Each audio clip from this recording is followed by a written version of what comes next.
Good day. Welcome to the Corey Morgan Show. I am Corey Morgan. This is the Western Standards weekly appearance of me where I can come out there and get my thoughts out on some issues. We can cover some news issues and talk to interesting guests. I got a good one coming on today. It's the first time she's been on my show. All this time I've been on her show a few times, never been had her with us. So we got Sheila Gunn Reid coming on in a little while. It'll be a good conversation talking about independent media and a lot of the problems we're facing. So we'll be chatting about that. And of course, covering a lot of other news items going on. For those of us out in Western Canada right now, winter has suddenly hit. Boy, it's that first blast of it just always feels terrible. We're only, 6 days away from Halloween. Hope it warms up. It looks like it's going to for the kids. I mean, I got those memories as a child of freezing out there with that elastic on the back of my head, pulling my hair with some cheap plastic mask and the boogers freezing in there. But you know what? I didn't care as long as I could go door to door and get candy. But if it doesn't have to be miserable for the kids, all the better. So let's hope the weather lightens up a little bit for them. For the rest of you out there, come on, guys, get your heads on straight. I was hearing about it, Edmonton, Calgary, hundreds of accidents. It comes every year, guys, every year. Don't believe David Suzuki. The earth hasn't warmed up so much that it won't snow anymore. It's going to snow. It's going to happen every year. Slow down, put on your winter tires. Just try to think back a year and how you used to drive then. All right, let's get on to what I'm ranting about today. And let's see, I don't know where to start. Well, I know where to start. I need to start it on. I'm getting sick of it. So let's cut through the BS. The world is seeing a resurgence of anti-Semitism unlike any since World War II. And it's being fed by elements of the media, politicians, and academics. In fact, it is reminiscent of world attitudes during World War II, when rumors began to leak out about the extermination of Jews in Europe. Escaped prisoners and local citizens related stories of systematic extermination of Jews, among other horrifying things happening years before the camps were liberated. But countries around the world, they refused to believe it. There was often saying the stories are exaggerations, if indeed these camps existed at all. They dismissed the rumors as sympathy plays being made by Jews who probably brought the abuse upon themselves in the first place. As the Jews tried to flee, nations closed their borders to them. Canada's Mackenzie King famously said multiple times, none is too many when he was talking about Jews coming in here. He promised Canadians he wouldn't let Jews come in and pollute our bloodlines. Yeah, that's how it was then. Ships of Jewish refugees returned back to Europe, where many of them ended up being murdered in the Holocaust. Even when it became undeniable that Jews were being exterminated, countries went out of their way to avoid helping.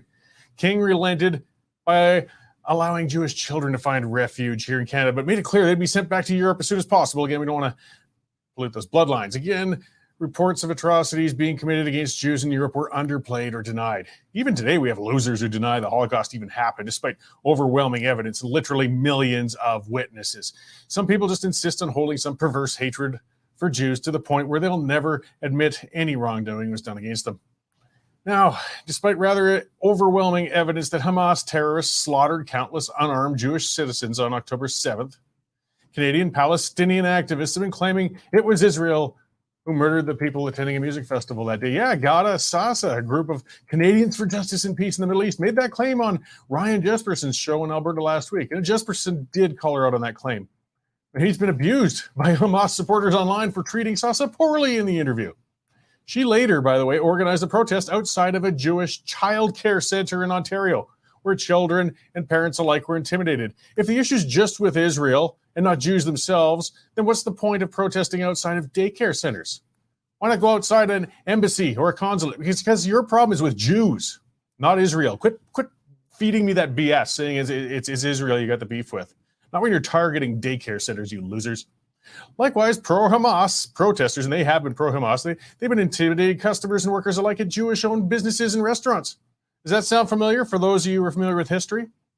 We got pro-Palestine mobs demonstrating outside of these things. I mean, anti-Jewish mobs demonstrating outside businesses and daycares. This is the sort of behavior that led up to Kristallnacht in Germany in 1938. When a pogrom was carried out against Jews businesses, it started with them. They were targeted. There was graffiti, smashed glass. Kristallnacht translates to Night of Broken Glass. And that event was considered the beginning of the formal pursuit of what was called the final solution for the extermination of Jews. So why does Israel face such scrutiny when it comes to every assault against them? When it was revealed that Hamas terrorists have been beheading babies, that was denied. Then finally, the Hamas apology said, well, okay, there were a few dozen babies murdered, but not all of them were beheaded, as if that somehow makes it better. Next, the claim emerged that Israel deliberately bombed a hospital in Gaza and killed hundreds of people. The terrorists of Hamas were given the benefit of the doubt, and Israel was widely condemned for committing the atrocity. Trudeau implied Israel was at fault with his initial statement and hasn't really walked it back now that it's been proven the hospital was hit by a rocket misfire from terrorists in Gaza themselves. Why on earth does the world keep believing the claims of terrorists who just literally slaughtered peaceful kids at a music festival and have decapitated babies? Well, they condemn them before the facts come out. Why the zeal to condemn Israel, no matter how bad the source of information is?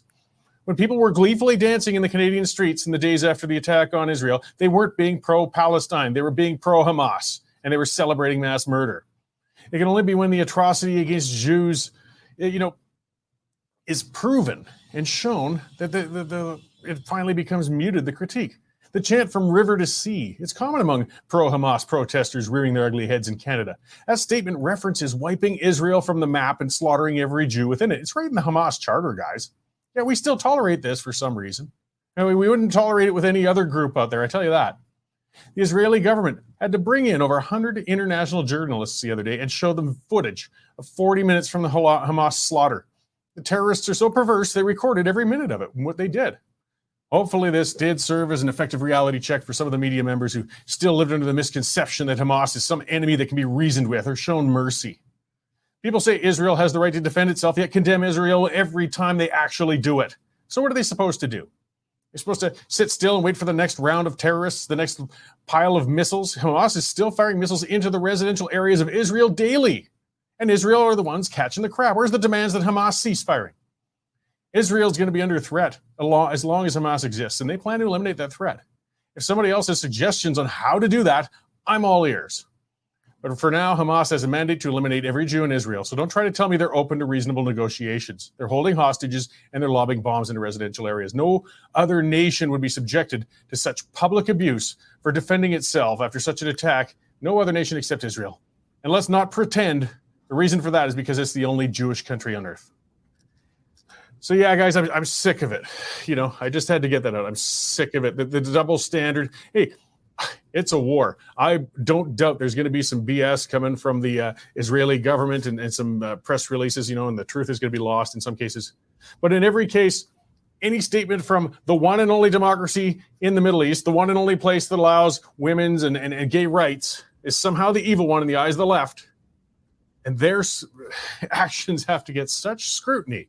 Well, we have proven terrorists who get given the benefit of the doubt time and time again. We got something terribly wrong with this. And watching the gross displays of anti-Semitism on the streets in Canada has just been stomach-wrenching. And it's got to stop from the unions and the rest of those scumbags. And that's what they are. All right, that's enough of that ranting. Let's talk to somebody decent with some principle. That's our Dave Naylor. I'm sure he's got a bunch of good news to put a smile on my face this morning. Hey, Dave, how's it going? Good, Corey. Holy cow, you're wound up, and rightfully so. That's annoying. Yeah, it's, as you say, it's gross. Hey, I saw you were jet-setting around northern Alberta this weekend in your own private plane. Yeah. What's going on there? You could call it that. Yeah, I was doing something of a speaking tour with the Alberta Prosperity Project in a few northern stops. The plane that they provided was a tiny little four-seater. I certainly got to get an intimate view of northern Alberta squashed in the backseat of that little fella. Yeah, no kidding. So it wasn't a Lear jet then? Not quite. No, I haven't hit that status yet. I am flattered that people actually do want to come out and listen to me talk, but I don't quite rate getting a luxury service or anything on an airplane quite yet. Oh, that's too bad. Yeah, I saw a photo of the plane. It would have been a bit nerve-wracking going up in that, that's for sure. Well, especially there it is. Yeah, after reading Makachuk's story about his piloting adventures, it doesn't lend confidence in some of those small plane pilots sometimes. No, exactly. But they're all very well trained, I'm sure. Oh, so, yes. Yeah, it's been a busy day as usual here at Western Standard World Headquarters. As I look outside, snow has started again, so that's good. The website currently leading off with the story on the war of words, the X-war of words, formerly Twitter, between Sylvain Guilbeault and Alberta's Environment Minister Rebecca Schultz. So they went back and forth with each other this morning. We've got an interesting story out of there was a whistleblower that complained that inmates in the Edmonton Remand Center were not being treated properly with their health care. Their medical needs were being ignored. And the investigator went in and found out, yes, in fact, there was these 5 healthcare workers in the remand center that weren't doing their job basically. So that story is up there now. Bud Light appears to have done a 180 with all the trouble they got in with Dylan Mulvaney. They've signed a big sponsorship deal with UFC now. So about the exact opposite of Dylan Mulvaney, and that's worth $100 million to the UFC. So that's their biggest sponsorship deal yet. Lots of other stories, as you can see up there already today. In about a few minutes, Alberta Premier Danielle Smith will be giving her State of the Province address to the Edmonton Chamber, and we'll have a full report on that shortly after 12:30. And the Ontario government has sent a urgent message to the Liberals, demanding that they put a stop to Alberta's plan to leave the Canada Pension Plan. So we're going to have that story up shortly as well, but a very significant political development there from Ontario, Corey. Right on. Yeah, Alberta's actions are suddenly gathering the attention of the rest of the country. It's funny when the purse strings get a little bit threatened, how quickly Alberta becomes at least an important subject to discuss, though it doesn't sound like they're ready to talk nicely with us. No, we're on the way to being public enemy number one, I think, with this pension plan, Corey. Oh, well, I'm all right with that. Okay, well, thanks for the update, Dave. I'll let you get back to those stories. I know a lot more is breaking out today. Thanks, Corey. Okay, thanks. So that was our news editor, Dave Naylor. And as you can hear, and as you see when you go to the Western Standard site, we have stories coming up constantly in real time. We have reporters all over the country, columnists all over. And the reason we can do it, guys, is because you have subscribed, and it's fantastic. Thank you very much to all of our subscribers. And this is where I like to remind everybody, get on there and subscribe if you haven't yet already. $9.99 a month. $100 for a year. Come on, take advantage of that volume discount. Just like subscribing to a newspaper, gets you past the paywall, gets you onto the site, and allows us to keep going out there and getting that news directly to you. And good original news. There's not many outlets anymore that have actual reporters anymore. I mean, they're just reheating stuff that comes through the newswire and plastering it out there, if that much. So please subscribe, support your independent outlet, guys. It's important for us and it's important for you. So yeah, some of that stuff, Bud Light, talk about blowing it.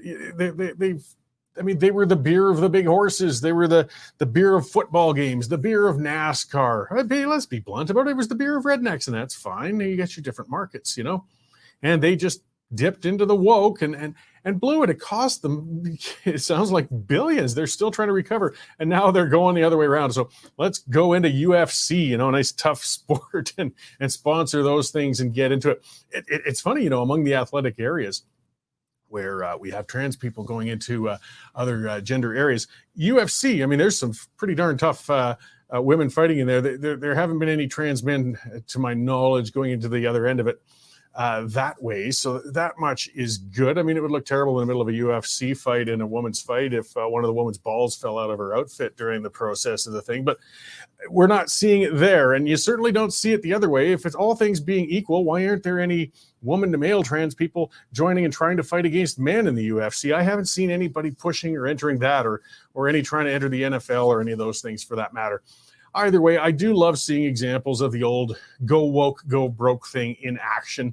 I wish Bud Light the best. Maybe they've learned their lesson and they'll back off and just stick to doing what they did well for so long. If not, well, there's many, many other beers out there. Likewise, we saw recently Victoria's Secret's going to go back to actually focusing in, lingerie for women rather than virtue signaling and all the rest of the garbage. Same thing, because their sales dropped. And that's what it shows. The power is in our hands, guys, as consumers. We can control these woke businesses, and we do. We vote with our wallets, and they have no choice but to respond. So keep voting that way, guys, and maybe the world will get edged a little closer to the normalcy that we deserve. I won't count on it being too much. So, all right, let's get on to the guest. I've been ranting long enough at you guys. We've got a treat. Like I said, Sheila Gunn Reid is coming on for a little while to talk to us, and we're going to talk about independent media. Hey, Sheila, how you doing? I'm great. Corey, thanks for having me on the show. Oh, I appreciate it. I was saying at the start, I've been going this long. I've never actually had you on my show, and it's way overdue. So I appreciate you coming on. It is. And we certainly have a lot of common cause going on. That's part of what I wanted to talk about. We've got so much threat going on with independent media, towards independent media. I like to remind everybody, at worst, we're friendly competitors with different outlets, but we still want to see a good, free and ungoverned media out there for Canadians to be able to consume. Yeah, yeah, of course we're competitors, but I think we are sort of working towards a common cause, giving normal people a voice to speak truth to power and holding the government to account. And there needs to be more of that in this country and more of this done by people who refuse to allow their credibility to be contaminated and their companies to be completely colonized by government money.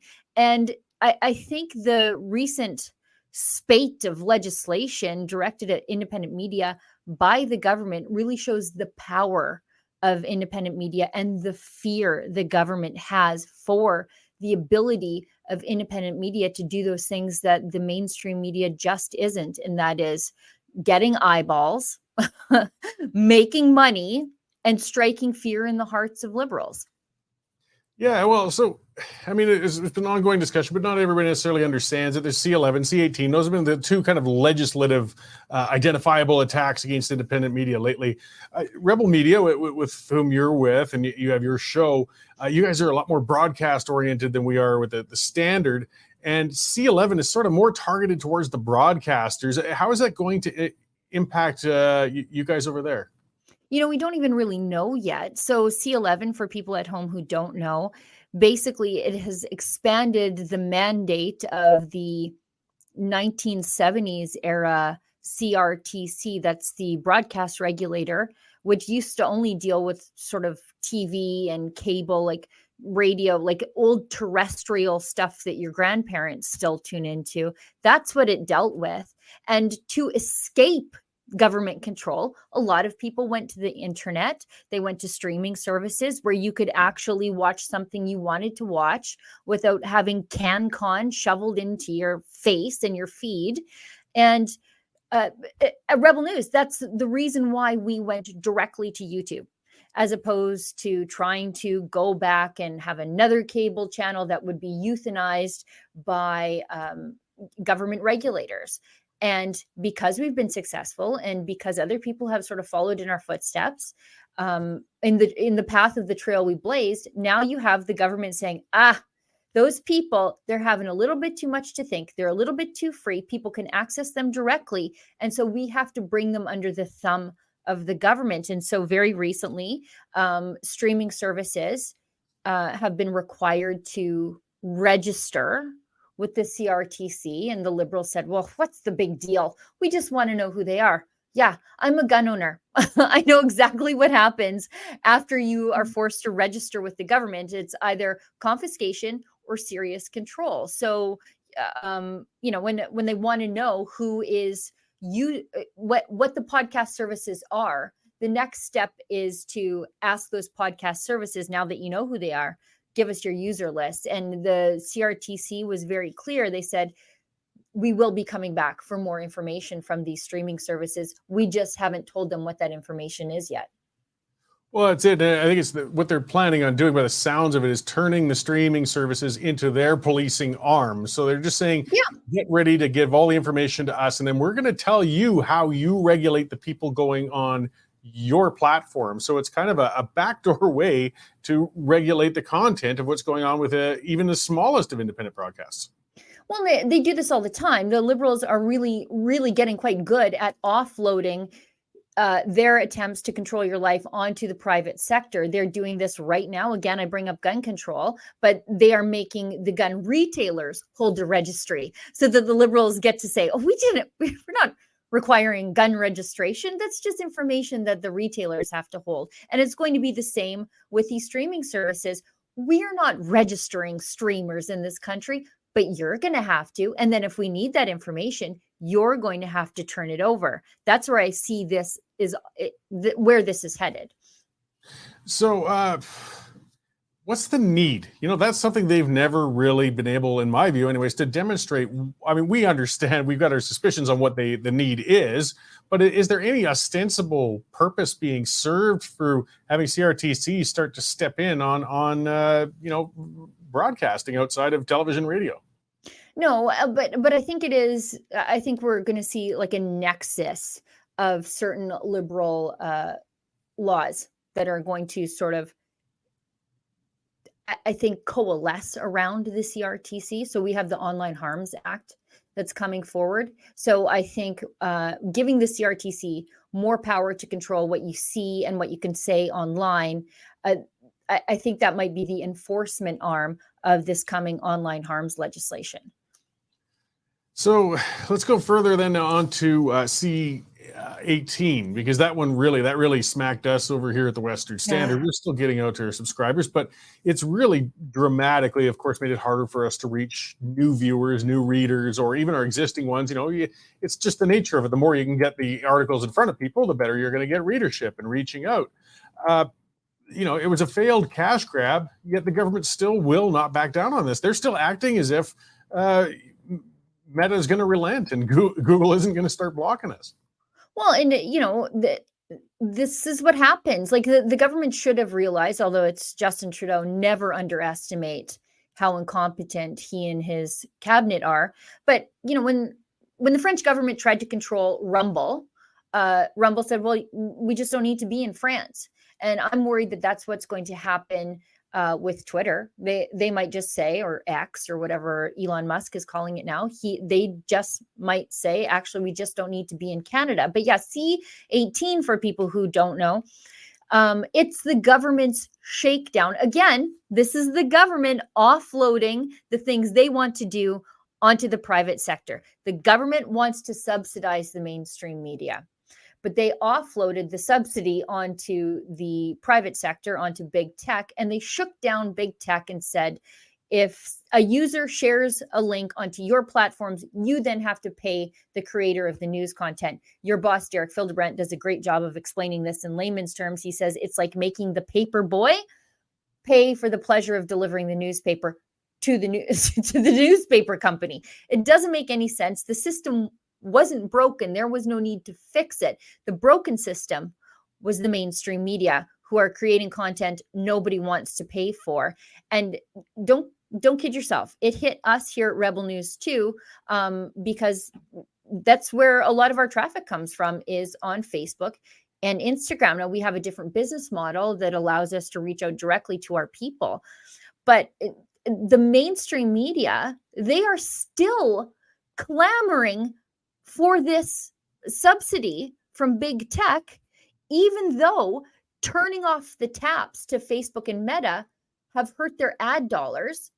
I guess the mainstream media thinks that Justin Trudeau will just pony up the difference if big tech refuses to pay out.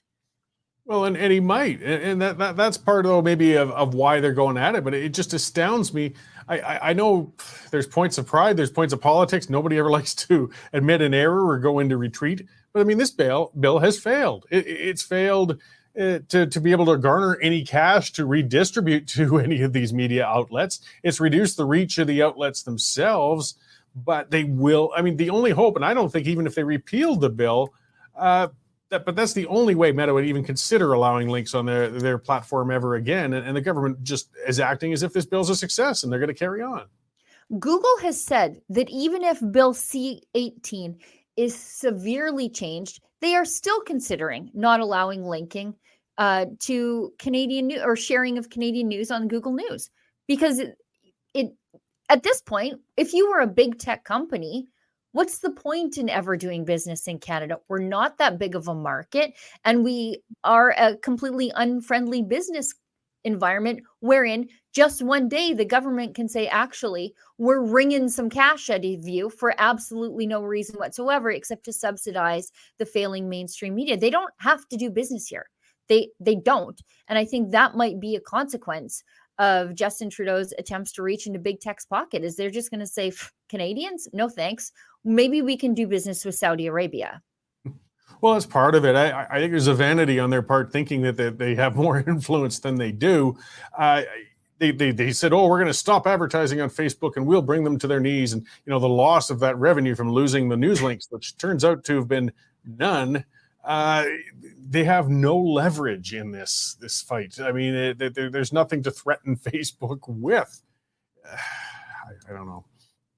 where we're going to get. But I mean, if Google comes to it, we get a lot of, as do you, a lot of links to even past older stories. People are searching something out, they reference it. If we lose that, again, that's going to be a terrible bite on every independent news organization. I just don't know when the breaking point is for the mainstream media. Is there a breaking point? Because they know sugar daddy Justin Trudeau is just going to make it rain on them. But really, there should come a point at which even they say, this is insanity. People are not able to see our content.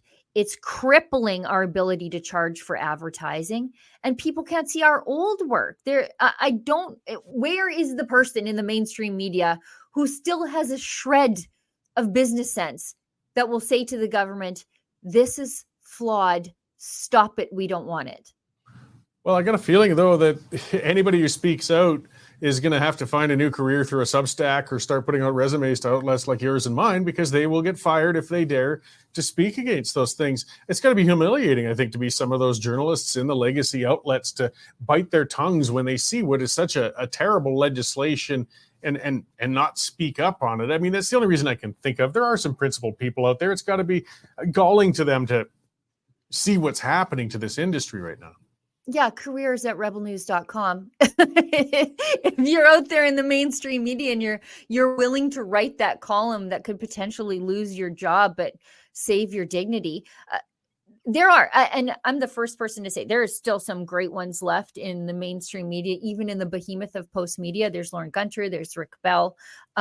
These guys, I think, and Joe Warmington, these guys are grinding it out, and I would not want their job, because I feel like every single day they have to prickle to be able to speak their minds and speak the truth. And I'm grateful that those guys are still out there, because at least my money's going somewhere good if it pays their salaries.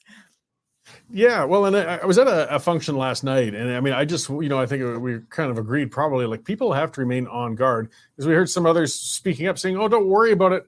Pierre Poilievre will get in and he'll fix everything. Well, maybe, but historically, governments don't, once they get a legislation that gives them control of something, even if it was the prior government that did it, they're not too quick to let go of that kind of control later. I mean, there's no sense, we shouldn't stop the pressure on this for hoping that somebody will fix it later.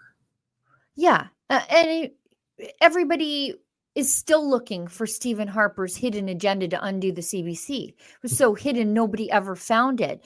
A lot of politicians say a lot of things to get votes. I don't have a reason to distrust Pierre Poilievre yet, except insofar as he's a politician and you should never really trust a politician. But we also saw, Jason Kenney saying, what even is a vaccine passport? And then all of a sudden he's bringing in one. So, don't put your faith in princes. You have to fight to get this stuff repealed. I think the last time we saw, again, gun registration, last time we saw a big government control grab like this repealed was the gun registry. I think that was really the last time. And when was that? 15 years ago? 10 years ago? It's been a while. And I mean, I still hold out hope. I just don't want to see anybody getting complacent, and also keep reminding Mr. Poilievre, then you're on the right track.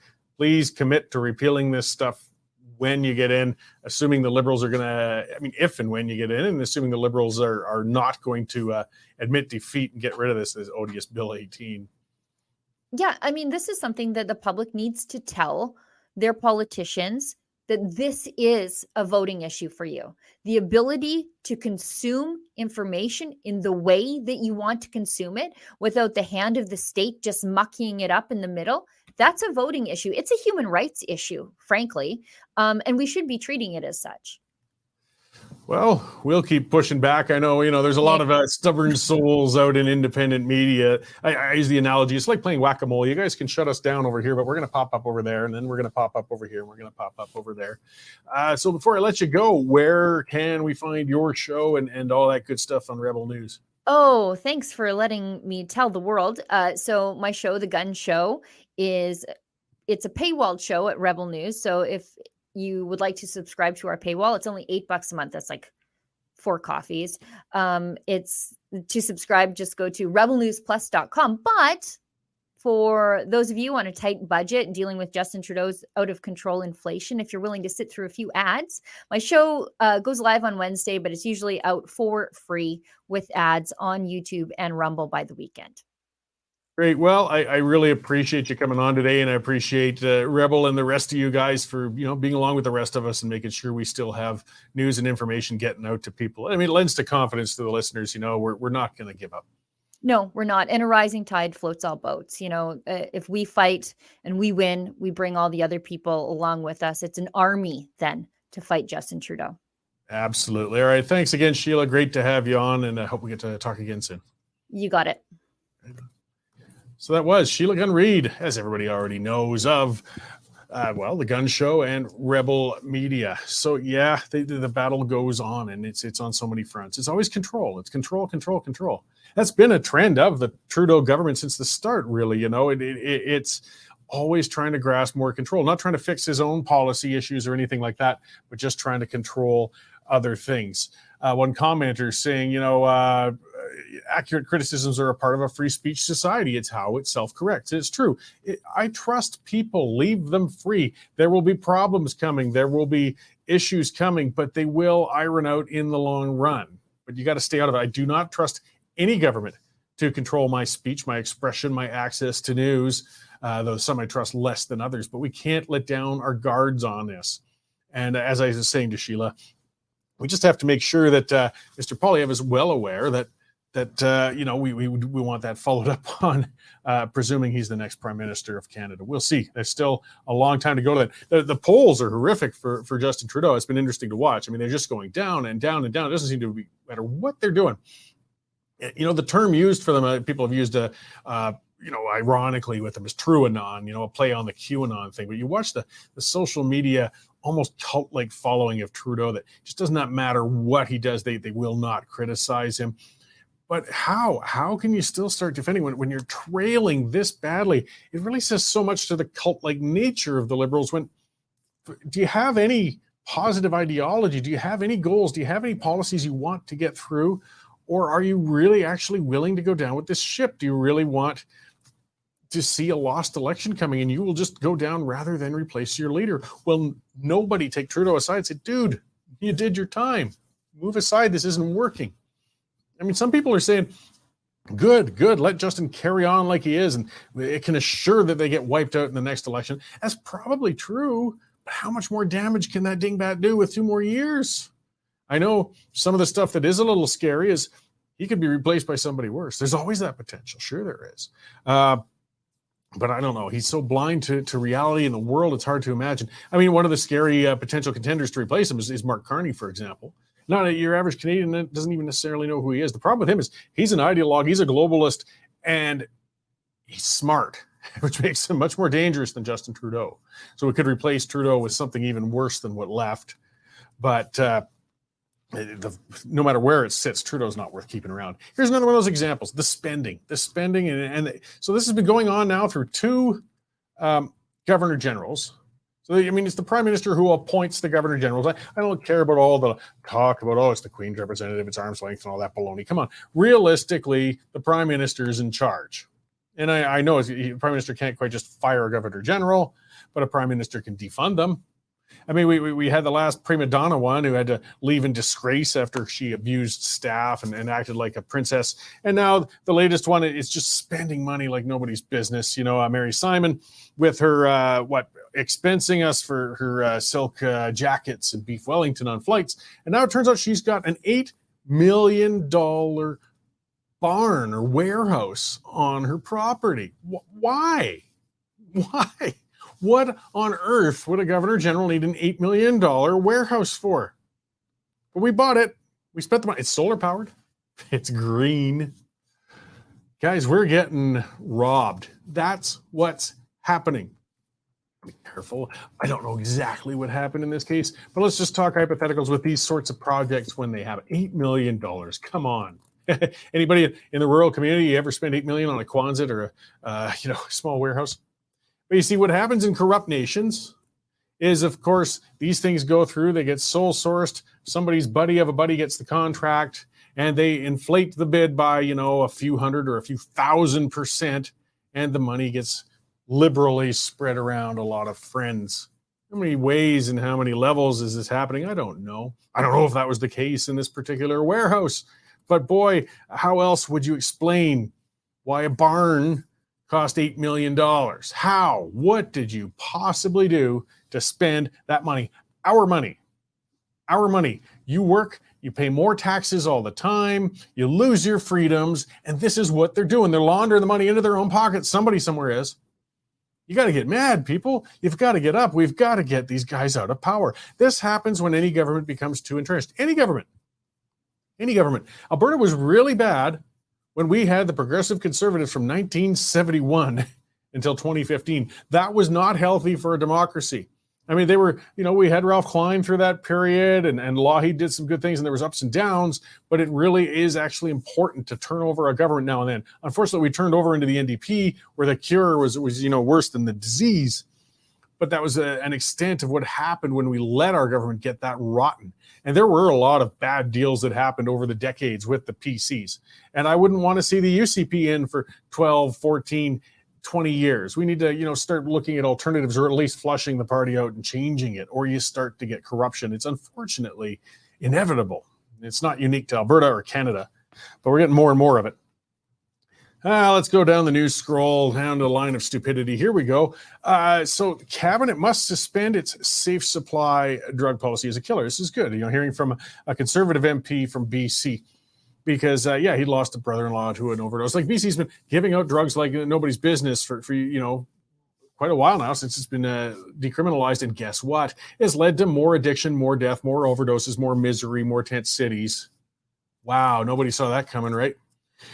But at least some people are starting to speak up. And, let's see. The BC Coroner Services, for this year, as of August 31st. So we haven't seen the full extent of it yet, but there's been 1,645 overdose deaths in BC up to August. So, well on track, probably going to get over 3,000 dead from overdoses in BC in this year at the rate they're going. So what are the brilliant drug enablement cultists saying? Well, they're saying we need to decriminalize drug trafficking in the tent cities. Yeah. Because you see, they decriminalized the drugs, and that failed. They're dying, addiction spreading, people are miserable, tent cities are expanding.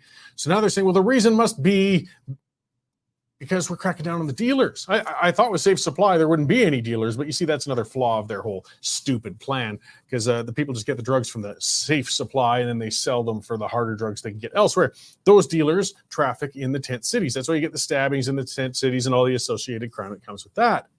So they say now we just need to stop criminalizing the trafficking of these illegal drugs in the tent cities. That will fix it up. That'll make them better, right? If we just open it up a little more, sure it will. The naivety and idiocy of the enablement cult. There are no easy answers. There aren't any. Absolutely not. Going in with truncheons and trying to find the dealers in these tent cities and crack down on them, no, that's not going to work either. I understand that. But to think that if we just keep liberalizing and opening and allowing more and more of it is going to cause the problem to get better is just, to be blunt, stupidity. And these same leftists, because we see them on city councils all the time. Well, these are the ones that usually put this sort of crap out there, and they get into provincial politics too and things, and bureaucrats and health systems. They're the ones, in Calgary, where they banned vaping in public parks. Vaping. No evidence that somebody vaping 10 feet away from you is doing any harm to you at all. Physically. They said, well, why? Why would you ban it then if there's no risk being, done to anybody else with somebody vaping in a park? We're not even talking about a cigarette anymore. We're talking about vape. Well, we don't want to normalize it. That's what they said. We don't want to normalize it because kids might see it and they might take it up. Oh, I see. So what about having somebody stuffing a needle in his arm on an LRT train? What about a person smoking meth in the park? You don't do anything about that. Is that not normalizing it? Is that perhaps not a little more problematic than somebody vaping? But they don't want to crack down on that. No, in fact, we want to facilitate the drug trafficking in the tent camps. So yes, don't vape in the park, but be sure to crush and snort some oxy before passing out with some fentanyl and perhaps overdosing in your own body fluids. That's okay, but don't vape. these guys are insane. They kind of half get it. I sort of, in a little bit of a sense, see, okay, we don't want to normalize the vaping and the smoking. I got to admit, I smoked for a long time. I quit when I was about 40 or so. And one of the factors that helps encourage a person to quit, true enough, is the social, pressure on you. Very, very few people smoke anymore compared to how it used to be. Not many at all. And you were getting chased around and people were frowning on you for smoking in public. And it puts the pressure on to make you think, I really got to give this crap up. But we're going the other direction with the addicts who are dying on the streets. That's one of the beauties that gets me too. Don't crack down on them shooting up on a public transit because we don't want to stigmatize them. Really? We can stigmatize somebody who legally purchased cigarettes and went at a cigarette somewhere outside of a door, but again, firing a needle into your arm and shooting in some heroin or God knows what else into yourself. Well, we don't want to stigmatize that. Do you want them to quit or not? Again, you understand that the stigma helps people make that decision to quit, but you don't want to give it to them. It's delusional and it's killing them. And the numbers are showing that. It's going through the roof. It's going to get worse before it gets better. And the cold weather's coming, and they're going to suffer out there. And it's sad. It's really sad. Let's see what else we got going on. Oh, yeah. So Trudeau's chasing after the grocers again. This is another government in denial, more failed policy. Trudeau's been beaking off since last spring, going after retail grocers, blaming them for the high price of groceries. And it doesn't matter how many studies, even Trudeau's own study found that grocers weren't gouging people at the counter. Grocery prices were narrow margin, profits were modest. Did that stop Trudeau? No, he made demands. You better lower the prices by Thanksgiving or we're going to tax you. That's how stupid Trudeau is. Hey, we're going to make prices come down by taxing something. Yeah, that always works. Dingbat. But either way, it was just a hollow threat. We know that. But they showed up by Thanksgiving. I didn't see any dramatic indication that grocery prices have gone down. So now they've gone after them again. They're demanding that they come before yet another Commons committee. Private industry, private business owners. This is Moscow-esque of the old Soviet Union, guys. You're dragging private business owners forward as they did with Suncor and now with grocers to say, we have to somehow get you guys to make numbers balance that you can cut grocery prices without going out of business. They can't do it. And I mean, they're going to come before the committee and it's going to be the same thing, this song and dance, this stupidity. But it does damage. It does damage. It damages our reputation as a place to do business in Canada. Why do you want to do business here when the government's going to do nothing but attack you ridiculously without basis? But the government does have a lot of things to try and distract from too. You got to remember that. I mean, look at this week. If you see the videos out there, I mean, we had some interesting news. It sounds like the only reason that there was not a criminal investigation into the SNC-Lavalin thing, of course, is that the Prime Minister's office wouldn't cooperate with the investigation. Isn't that nice? Those of us in the real world, if we committed a crime and we just give the middle finger to the police when they come in to ask for documents or follow through an investigation, well, then we would just get thrown in jail and they're going to rip our house apart and our office apart and go into our computers and search and find things for their investigation anyways, because they're looking to find out where the crime was. But apparently when government does it, the RCMP says, oh, well, sorry, man. They said that they weren't going to share stuff with us, so we'll just stop the investigation. It sort of stirred people up when they found that out. So it was going to go to committee. It's going to go to committee. And ethics committee was going to ask Mounties why they dropped the investigation. They just want to ask it in committee, get it on the record, get it directly from them. And what happened? A surprise adjournment motion was brought by the committee's Liberal members, and Jagmeet Singh's pathetic little NDP members supported it, and they shut the committee down. Just bang, done, gone. We're out the door. We will not answer questions. You're guilty. It stinks. It stinks to high heaven. In other words, you guys were very guilty on these things. I mean, innocent people don't try to shut down the investigation. In fact, the innocent people encourage investigation because that leads to exoneration. Then you can say, see, they looked around. We didn't do anything wrong. It's done. It's behind us. Leave me alone. I'm going to move on with things. But all this government does is fight and distract and delay, such as the other idiocy. But you see, this is costing at the polls, but it doesn't seem to matter. The Indian officials say it's been a month now that they've been freezing visas. We haven't heard a lot about that since Trudeau got up there and said he's got, evidence, but he never disclosed the evidence that the government of India was behind the assassination of a person in BC. So, of course, it's caused a diplomatic mess. And we got to think of the hundreds and hundreds of thousands of Indian people from Indian descent in Canada haven't been able to get back and forth to home. or for doing business or things like that, all due to this. Well, they're starting to relent and allow some types of visas to come through. But let's not forget, we're juggling so many issues with this inept government right now. It's hard to keep up with all of them. And that's one of them. But that's why he does other things. That's why he's things like they're going after the grocers. I mean, it's a, hey, look, squirrel tactic is what it is. I'm sure there's got to be enough advisors by now saying there's nothing else these grocers can do. But, not to mention, we've got the inquiry started over the Chinese interference. We can't forget about that, can we? But the government's trying to make you forget about it. The inquiry is finally rolling, but we're not hearing a heck of a lot. We're not sure what's going on with it. Again, this one stinks to high heaven, and the government's done everything in its power to hinder any sort of investigation to get to the bottom of what happened and rectify that. This is a broken, corrupted, rotten government. And they're distracting us, they're sidetracking, and all of these indications. When are some principled liberals going to get up and get rid of that bloody leader they've got in Justin Trudeau? Because it's just falling apart. I don't know. We'll keep reporting on the train wreck, and I'll keep ranting about the train wreck, and we'll keep living under the train wreck. I guess that's just the nature of things. For now, what else can we do? But keep organizing, keep active, keep on the news, guys. Keep subscribing to independent media. That's how we can keep getting that stuff out to you. And we will hold them accountable eventually. So that's all the time I got today.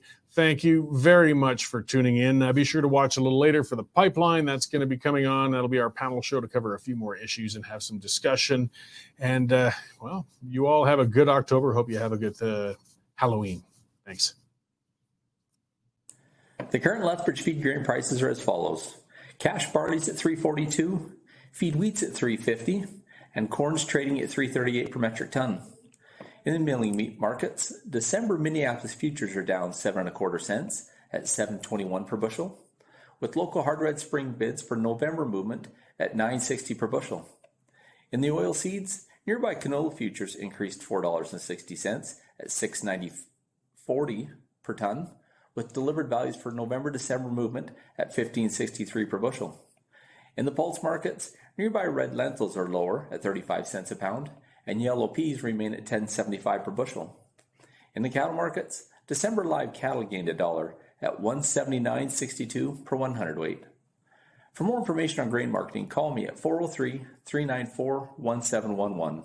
I'm Sean Smith at Marketplace Commodities, accurate real-time marketing information and pricing options.